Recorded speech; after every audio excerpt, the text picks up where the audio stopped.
yeah, moving into this one definitely seems like it is going to be favored for the Darkrai deck with those double Keldeo. Of course, this GothGor deck is going to want to be locking Pokemon in the active and paralyzing them with deck and cover, and then item locking with that Gothitelle. And going to be super challenging to do when your Pokemon can avoid getting paralyzed simply by the virtue of having 2 Keldeos in play. So we'll see how this one pans out. Of course, we did actually see a Gothitelle deck take down this very same matchup with double Keldeo in it earlier in a very close game. So it is definitely winnable for the GothGor deck, but we'll see how they choose to play it out, how everything gets set up, of course. And thanks. Pass. Yeah. Thanks for hanging out, Gabriel. Have a good one. Yep. Again, we're using this pass up, system Cal? here to basically negate the new rules of the standard formats, where you can't play a supporter on the first turn. And then this format in particular was the last format ever you could attack on the first turn. So there actually is a scenario here where we see something like a retreat into like Dark Patch or Energy Switch, Confuse Ray from Sableye could actually win the game on turn 1 with a Burbank City Gym. Or the Dark Claw too. Wow, we're very close actually. We're very close here. A Sableye off, if a Sableye is drawn or an Ultra Ball off of this the bicycle. Yeah, and you know what? You know what you can do? You can put Dark Claw in play, and you can scrapper your Dark Claw. Does Lee see that play? I really hope the next card in the deck is a Sableye or an Ultra Ball, because that would be funny. But yeah, we see here 30 damage from Burbank Laser. One of the most... How do you describe Burbank Laser for people who haven't played in this format? It is horrible for the recording. But yeah, the just randomly 30 damage out of nowhere is insane for one, and then more so. Again, no Tropical Beach found or Floatstone to retreat, so that's just a free prize for an item card. That's it's just so crazy. We'll never see what that top deck was. And again, maybe, attaching, I should mention, attach Dark Claw, Tool Scrapper just to try to go for a donk. It is a play. I mean, you're probably favored in this matchup anyways, so you don't always have to overcommit. I'm just saying that was one way you could have done it if you wanted to, but I just don't know how useful the Dark Claw is going to be after this first turn. But I guess into a Gothitelle, it lets you... one-shot it after you've Night Spirited on the bench. Or, I shouldn't say one-shot, clean it up for yeah, clean it up, yeah.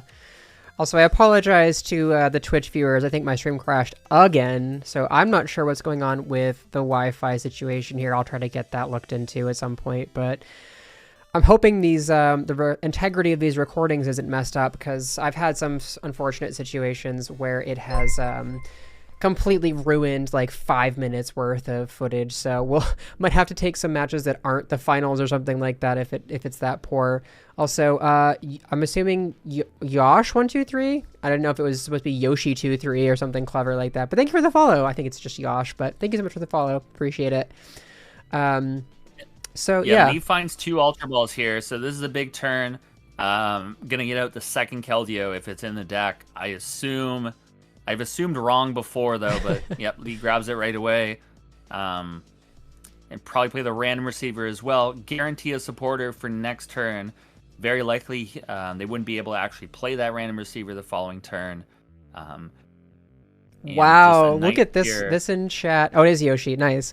Played this format. Does anyone still play Kling Klang? I ran 3 Keldeo at Worlds. Fuck Gothitelle. So...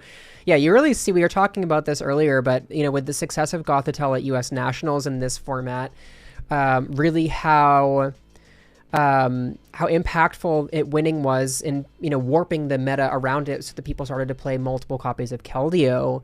And Yoshi's saying here, played 3 copies of Keldeo at Worlds.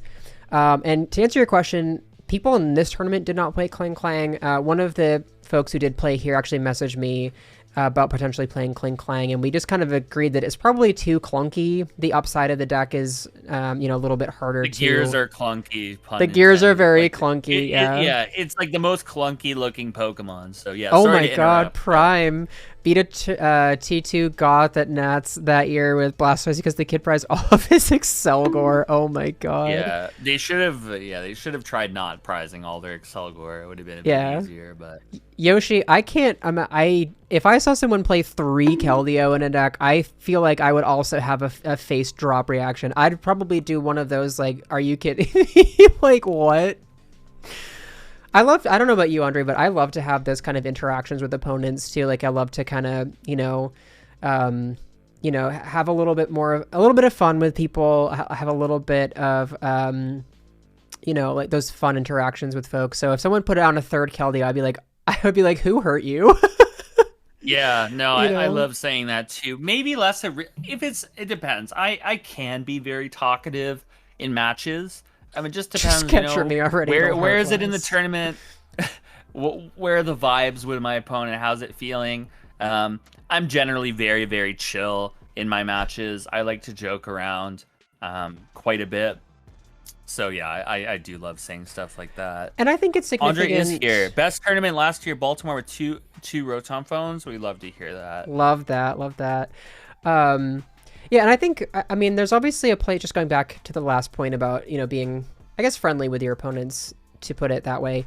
I think it's really important to not forget, like, you can still be competitive while being friendly, It doesn't have to necessarily be like a super serious all the time. Like, you and your opponent never speak other than, to announce game actions. Like there's definitely a fine line where it can become too much to be too friendly with people. And, I definitely respect that. And some people aren't really into the whole wanting to be friendly, and, it can definitely be distracting and things like that. But I think having that positivity though.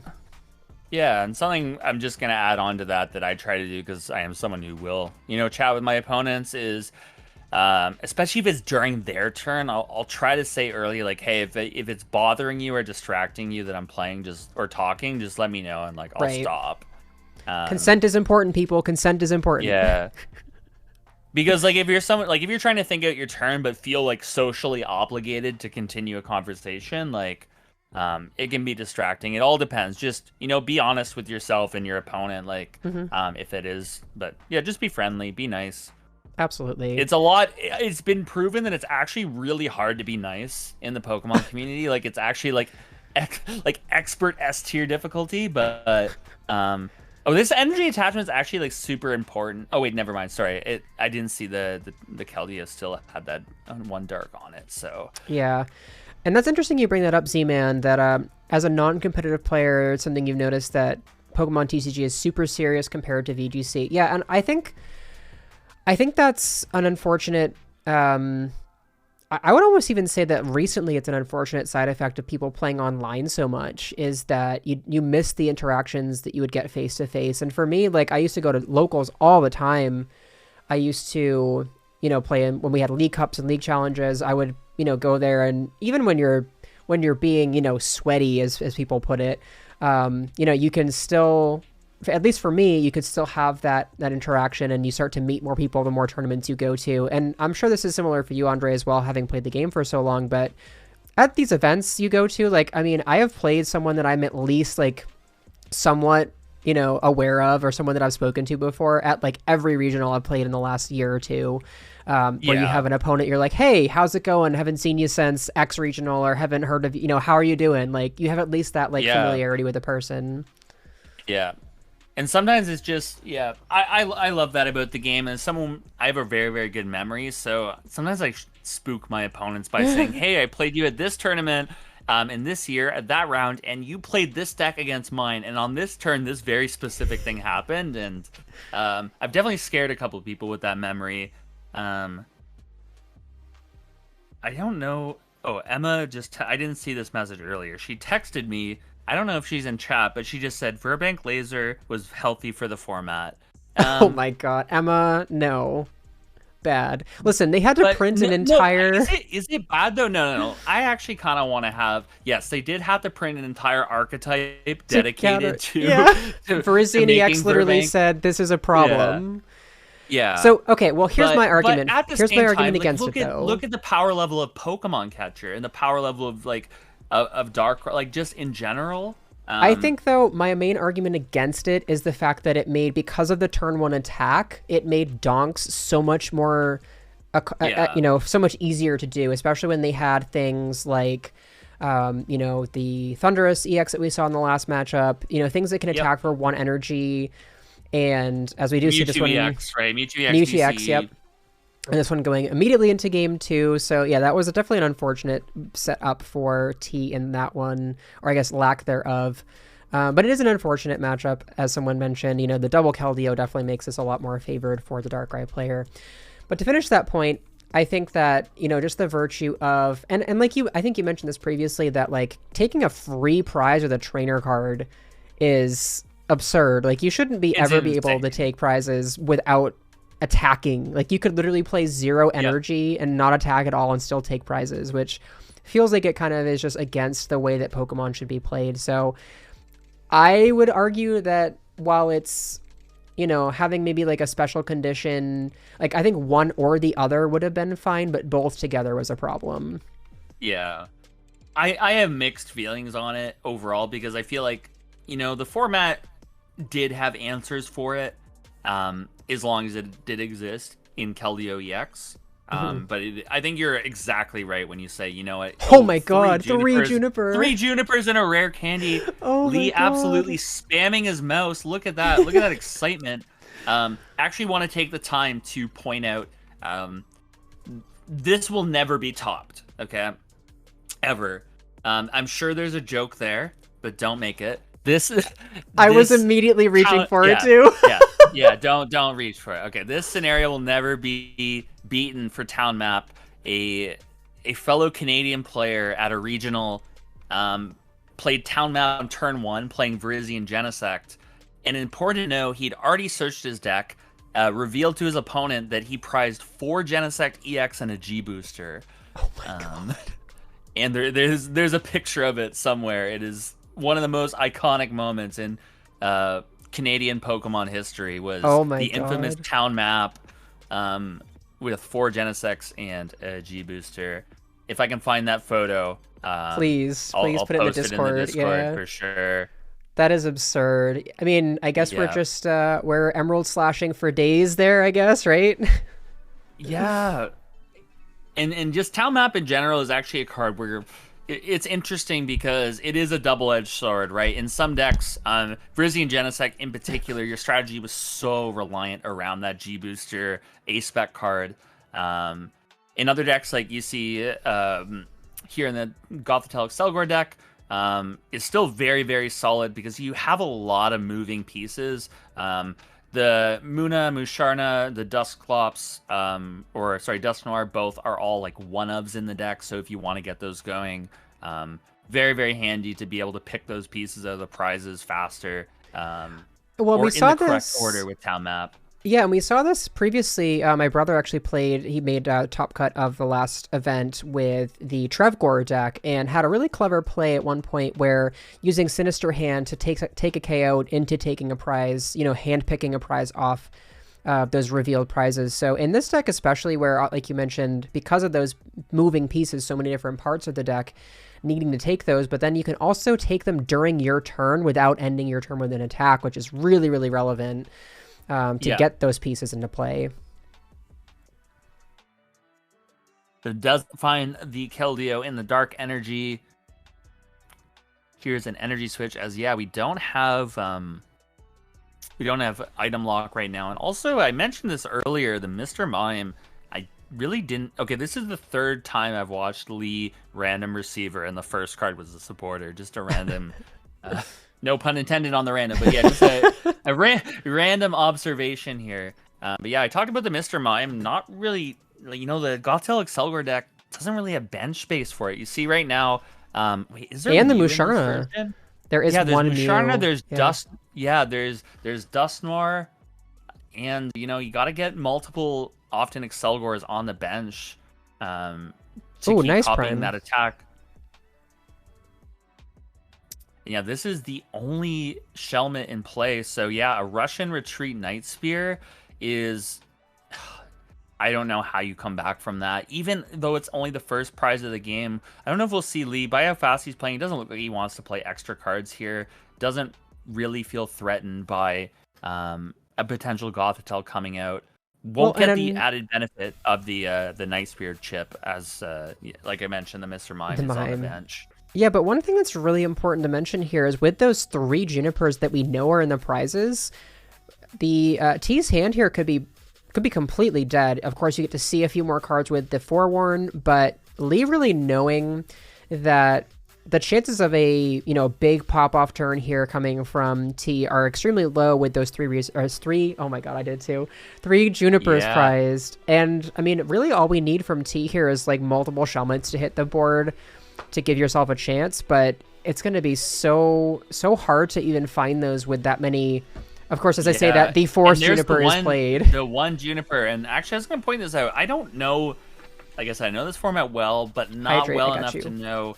My expectation would be that this deck actually would have played a lot of copies of Skyla. I'm going to look at the other list, but this one only plays one, and I noticed that immediately. I was looking at this. I would have expected more, because you want a Skyla on turn 1 for Tropical Beach, you want a Skyla for Rare Candy. This is only one. Well, and Juniper is so impactful too. Juniper, because you saw it there, Juniper discarded a Rare Candy, a DCE, a lot of valuable cards that you want to have. And this deck, again, we keep talking about all the moving pieces that it has. But being forced to Juniper away so many of those pieces is so detrimental to this deck. And something we see here too, again, bringing up that Mr. Mime being in play, that's not a Gothita that's in play. So now this catcher to bring up that one Gothita in play into a Night Spear KO sets this deck back. And this is probably not the last time we turn. see this. We probably see another catcher if Lee can pull it off. That's the only out to item lock. And I did double check. The best performing Excelgor or Gothitelle Excelgor deck in this tournament is the only one playing 1 Skyla. All the 3 other ones played 4. Wow. And we are going to see a Pokemon catcher being used, the Repel here, like I mentioned earlier, as and our it's good, little though. proxy for online, and as well bringing up the only Keldeo in play, but again, no item lock. Means that even like a laser heads doesn't mean that we can't find something like an Ultra Ball or the other Keldeo to get out of that spot. And again, it has to be a laser. Oh wait, there's no laser. I'm just used to it being laser. This is not going to really do anything at all other than let them draw an extra card off Tropical Beach.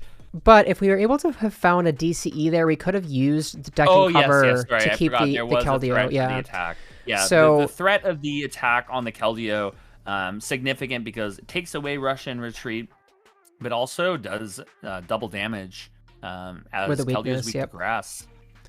And it puts a lot of damage in play that you can move with that Dusknoir, so it would have been really nice to get that there and buy yourself a turn.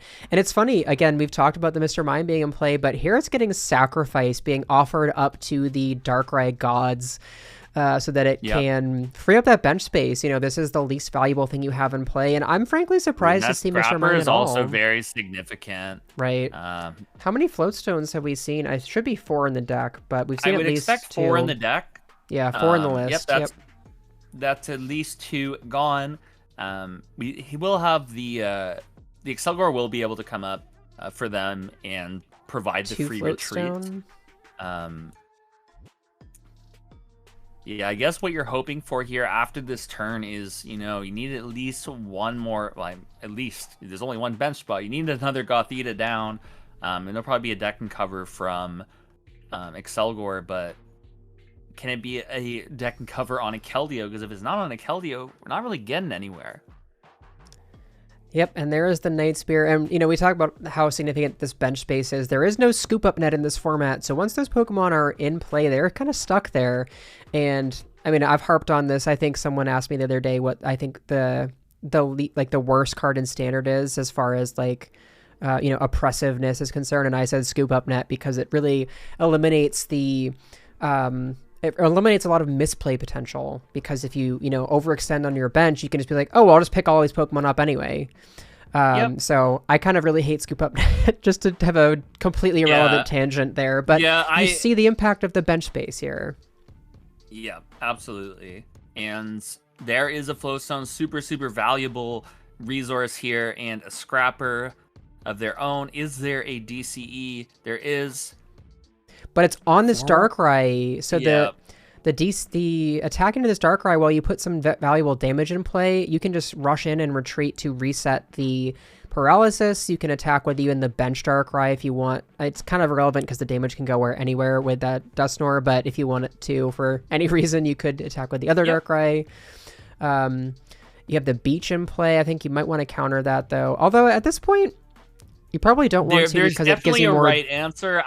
I'm not 100% sure what it is. I'd have to think about it a little bit. The bench damage will come in now. Mr. Mime gone. Pressuring the Gothita on the bench really needs to evolve. It will evolve into Gothorita, which someone mentioned in the chat is actually Jinx in her emo phase. I didn't even see that. That's great. Yeah. I didn't want to miss that, Z-Man. I did see that. It is a good comment. That's very, very good S tier comment for sure. And actually, the more I think about the optimal Mew art, very important to know that is the optimal Mew EX art. The regular art from Dragons Exalted. The full art is also. You know what? For those of you who don't know, Andre are great. Andre is very opinionated with arts. Fun story. I was talking to Andre once about my first day 2 that I got in Toronto, and I sent a picture of the list that I played, and before anything else came out of his mouth, he just goes, okay, but which Ultra Ball art are you playing? Because I was playing the black and white ones, but there are multiple different black and white prints. And he asked about, literally went off in like a paragraph about the art choices. Nothing to do with congrats on nothing this to deck. Nothing else, nothing on the list. Literally just, these are just the optimal or suboptimal arts. I had one full art Xerosic in there, and it was, I was like, wow, okay, cool. Thanks, Andre. I'm a big fan of, Pokemon, and then the artwork in the game as well, and then a severe case of OCD alongside with it. Just saying GG right now. I mean, there's really no way back in this one, unfortunately. No. So is this win number 3 for Lee? It is. Not in a row. There is no Lee Pete. But win number 3 for Lee. Win number 3 for Lee. I knocked Lee out of the Lee Pete, and then bubbled out of your last one. I think so too, yeah. Tragic. Well, win for Lee. Darkrai, a win for Lee, a win for Darkrai in 2013 format. Super, super impressive.